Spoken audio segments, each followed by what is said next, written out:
एक डैम बनने की कोशिश की, बनाई गई कपटाई डैम में 1964 में। रातों रात हमारे जितने गांव थे, हमारे जितने घर थे, नदी में डूब गए। तरह जानमाल की हज़ारों लोगों की जानमान चली गई और हमारे लोग कहाँ जाएंगे, कहाँ पहाड़ में कहाँ चढ़ेंगे। तो इधर से इधर पूरा हमारे लोग बिछड़ गए।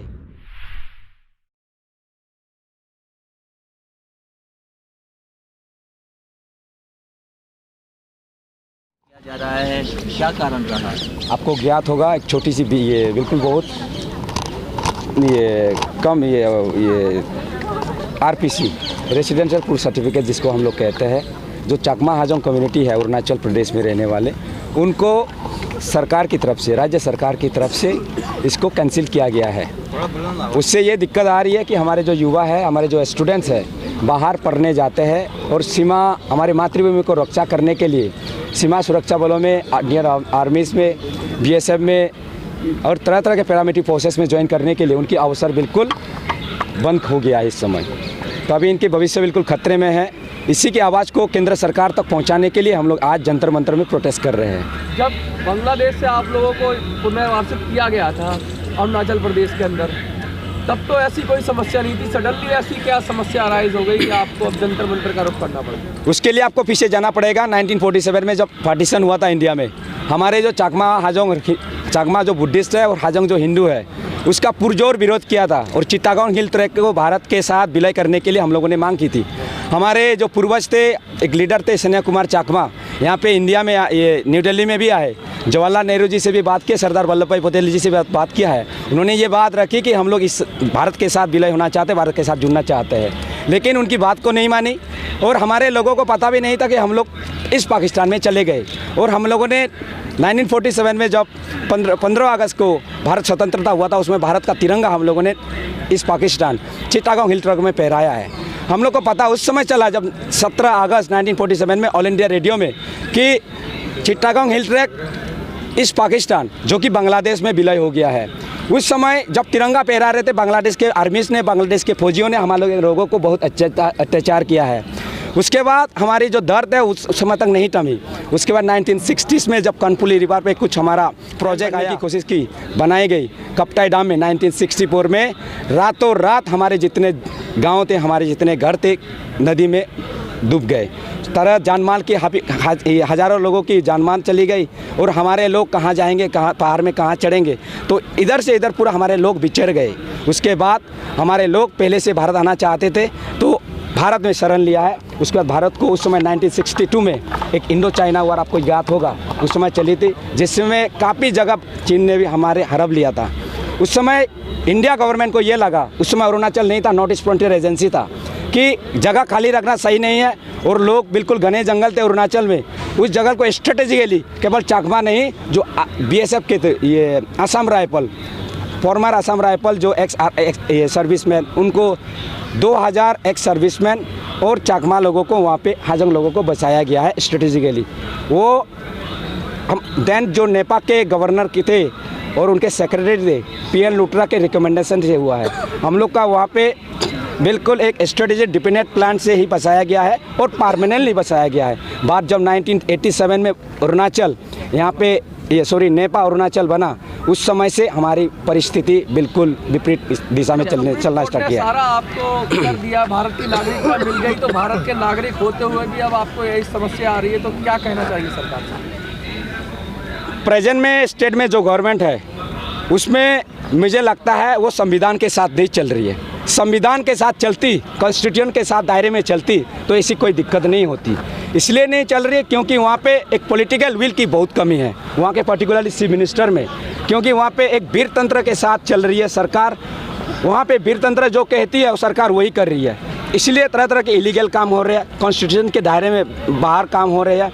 और इसलिए ये भी एक आरपीसी जो आपको रेसिडेंट प्रूफ सर्टिफिकेट चकमा लोगों को इलीगली और आर्बिट्रेरी जिस तरह कैंसिलेशन है, उसका एक नतीजा है। इसी की आवाज़ को बुलंद करने के लिए सरकार के सामने हम लोग ये कहना चाहते हैं कि हम लोग को बुद्धिस्ट होना एक, हम लोग का एक ये बुद्धिस्ट होना एक हमारे लिए कोई अपराध है क्या? हाजोंग जो हमारे भाई बहन हैं यहाँ पे हिंदू है, उनके लिए हाजोंग होना कोई अपराध है क्या? क्या हम लोगों ने 1947 में विरोध किया है भारत के साथ विलय होने के लिए, उसका हम लोग को विलय होने का हमारे के कोई अपराध है क्या? क्या 1962 में हम लोग को ह्यूमन सील के रूप में हम लोग को वहाँ पे बसाया गया है, उसके लिए हम लोगों ने कोई अपराध किया है? वही अपराध हम लोग अभी भुगत रहे हैं। दिल्ली के जंतर मंतर से क्या मांग कर रहे हैं, क्या कहना चाहेंगे? दिल्ली के जंतर मंतर से हम लोग ये मांग कर रहे हैं, आरपीसी को तुरंत विड्रॉ किया, ये जो कैंसिलेशन है उसको विड्रॉ किया जाए, रिवोक किया जाए। और क्योंकि इसमें तरह तरह के सिक्योरिटी इश्यूज भी है, केंद्र सरकार जो होम मिनिस्ट्री है उसको संज्ञान में लेनी चाहिए। भारत का जो अरुणाचल का जो सीमा रेखा है, सीमावर्ती इस देश है, चाइना उधर तरफ है, इधर म्यांमार है, उन लोगों में उनकी एक स्ट्रेटजी में मानता हूँ, एनालिसिस करता हूँ। हमारे आरपीसी देने से हमारे जो युवा है चाकमा हाजोंग के लोग, काफ़ी लोग अग्निवीर के साथ साथ और काफ़ी पैरामिलिट्री फोर्सेस में ज्वाइन किया है, उससे ये वहाँ के जो सीमावर्ती इलाकों में स्ट्रेटन हुई है। और मुझे लगता है कुछ अंदरूनी कुछ यहाँ पे तत्व भी उसमें शामिलित है, क्योंकि मैं चाहता हूँ वहाँ से बाहर चाइना के भी हाथ हो सकता है कि वहाँ के लोग आर्मी में फौजी में ज़्यादा ज्वाइन कर रहे हैं, इसको रोका कैसे जाए। जो वहाँ पे कुछ ऑर्गेनाइजेशन काम कर रहे हैं, मुझे नहीं लगता कितना सही है कितना गलत है, लेकिन उस पर संज्ञान में भारत सरकार को लेनी चाहिए, क्योंकि अगर ये नहीं लेगी तो मुझे लगता है भारत में सीमावर्ती सुरक्षा के मामलों में बहुत दिक्कत आ जाएगी, खास करके हमारे युवा शक्ति जो है उसमें। एक बाइट और करा दो। प्रदेश चकमा स्टूडेंट यूनियन की वाइस प्रेसिडेंट हूँ, ओमेन विंग। मैम क्यों प्रदर्शन करना पड़ा? हमारा जो प्रदर्शन का मेन मकसद है कि हमें जो आरपीसी है वो वापस किया जाए, क्योंकि आरपीसी डिनाई करने का मतलब है कि आप चकमा हाजोंग कम्युनिटी की जो यूथ है, स्टूडेंट हैं, बच्चे हैं, उनको आप शिक्षा से वंचित रख रहे हैं, जबकि एज पर द कॉन्स्टिट्यूशन की सबको शिक्षा का अधिकार यानी कि सब चीज़ में बराबर का हक है। तो आप वो हक हमसे क्यों ले रही है? अगर आप हमसे बाकी की चीज़ों में मांगते आप तो हम सेक्रीफाइस करेंगे, लेकिन आरपीसी को हम सेक्रीफाइस नहीं करेंगे। मेरा लाइफ जो है वो हो गया है, लेकिन जो हमारे बच्चे हैं, छोटे बच्चे हैं, ये फ्यूचर में ये हमें ब्लेम करेंगे ना। एक बच्चे अगर एक बच्चे के बाद आती है, हमारी बात आती है, तो हम उसको सहन कर लेते, एक्सेप्ट कर लेते। लेकिन जहाँ पे अभी जो बच्चे अभी जन्मे ही नहीं है, जो अभी फ्यूचर देखा ही नहीं है, उनका तो अंधकार हो जाएगा ना भविष्य। केंद्र सरकार से दिल्ली के जंतर मंतर से क्या मांग कर रही हैं आप? इस पर हम दिल्ली में जंतर मंतर में आने का मेन मकसद है कि इस पर केंद्र सरकार को भी सोचना चाहिए, क्योंकि अगर हम इस देश में रहते तो उनको भी हमारे बारे में सोचना चाहिए। राज्य सरकार कुछ नहीं करे तो इसमें केंद्र सरकार से भी हम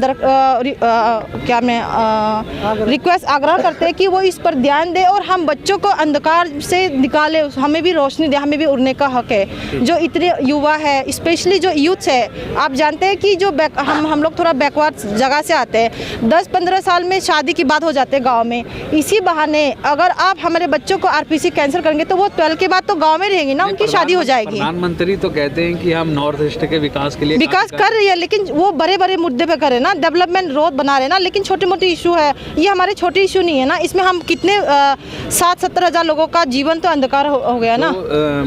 केंद्र सरकार के मंत्री, प्रधानमंत्री कई बार बोलते हैं कि केंद्र सरकार के मंत्री महीने में 15 दिन में एक बार वहाँ जाते कोई ना कोई मंत्री, तो उनसे आपकी चर्चा वगैरह हुई है नहीं? चर्चा तो अभी तक हमारे साथ डायरेक्टली नहीं हुए हैं, क्योंकि कभी पहुँचे ही नहीं हैं। तो ये पत्राचार वगैरह कोई करस्पॉन्डेंस वगैरह सरकार के साथ नहीं हुआ अभी तक? आप सीरीज ऑफ पत्राचार हुई है, सीरीज ऑफ मेमोरेंडम हम लोगों ने सबमिट किया है। जो सरकार के कहना है कि हमारे ये सबका साथ सबका विश्वास है, इसका ये जो इनका स्लोगन है, हम उसके साथ, हमें बिल्कुल सबका विकास, हम उसके साथ है। लेकिन सबका साथ, अगर हम लोग सबका साथ में, हम चाकमा और हाजोंग कम्युनिटी आते नहीं किया। अंत्योदय की बात करते हैं, हम लोग सबसे सुदूर बस्ती में बैठते हैं। अंत्योदय की अगर बात करते हैं तो हमारा अंत्योदय नहीं होना चाहिए क्या हमारे ये सज़ा आप लोग इस तरह देंगे क्या? हमारी ये सज़ा है कि हम लोग इंडियन आर्मी में ज्वाइन करना चाहते हैं, हमारी ये सज़ा है कि हम लोग हायर एजुकेशन में ज्वाइन करना चाहते हैं। सीरीज ऑफ मेमोरेंडम सरकार को, केंद्र सरकार को पता है। जो हमारे लॉ मिनिस्टर है किरण रिजिजू, माननीय हॉनरेबल किरण रिजिजू जी अरुणाचल से बिलोंग करते हैं, उन्होंने सीरीज ऑफ बयान भी दिया है हमारे संदर्भ में। उनको ज्ञान पता है पूरा हमारा आइडिया, लेकिन उनको प्रधानमंत्री को भी संज्ञान में लाना चाहिए। हॉनरेबल अमित शाह जी से मैंने खुद, हम लोगों ने ईटानगर में बात किया है, उन्होंने ये कहा ये इशू बहुत बड़ी इशू है। नॉर्थ ईस्ट में जितने इशू खत्म हो गए, लेकिन चाकमा हाजोंग इशू अभी खत्म नहीं हुआ है। 2019 में ये बात हुई है, लेकिन अभी तक उस इशू को क्या आह्वान करना चाहते हैं मीडिया के माध्यम से?